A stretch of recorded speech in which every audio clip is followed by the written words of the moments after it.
To understand the cooperative's place in the American economic spectrum, we first must understand the co-op's unique objectives.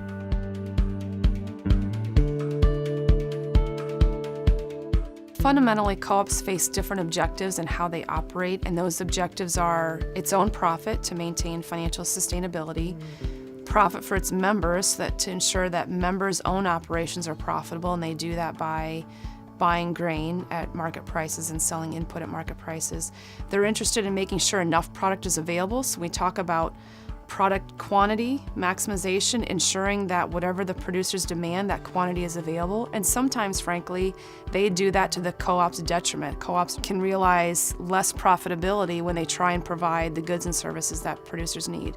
We also talk about cost minimization, trying to find ways to be more efficient. This is one thing co-ops do, is work to reduce costs so that the savings can then be allocated to its membership.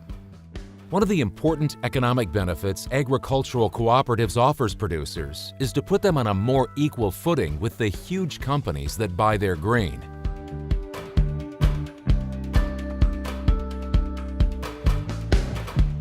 One of the primary reasons for that is to put them on equal footing with the very large processors that they have to negotiate with. So imagine individual producers having to individually negotiate with very large producers. There's no market power there. By acting collectively and marketing their product together, handling their product together, they can rise to a level where they compete more effectively and bargain more effectively. Co-ops are exempt from antitrust laws that prevent producers of other goods and services from acting collectively.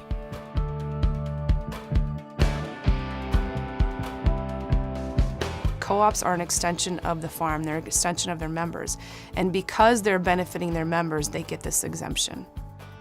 Co-ops use their huge storage capacity to give members flexibility that help members market their grain at the most favorable price. Co-ops are also the critical first link in the chain that connects producers with end users of their ag commodities.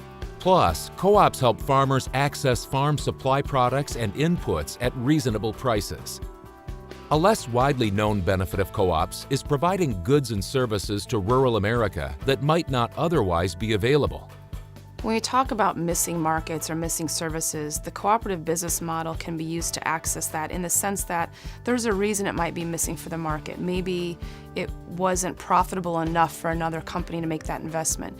When people act collectively to get that for themselves, they're basically accessing something that the market has signaled is not profitable enough to encourage or engage that type of investment yet, but those people can do that and act collectively and get that for themselves.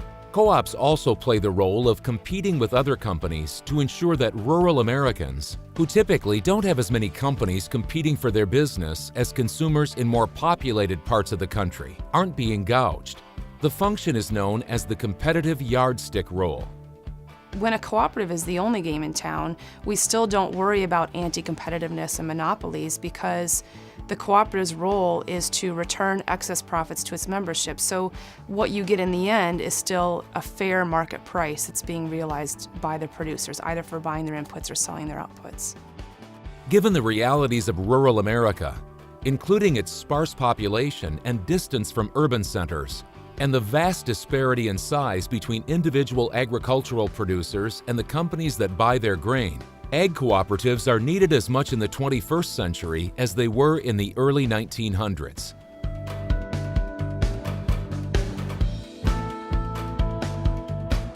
Is there an economic justification for co-ops today? The answer is very clearly yes. The proof of that is that they're still around and they're still existing and they're viable and they're profitable and they're gaining market power. They're gaining market share for their membership.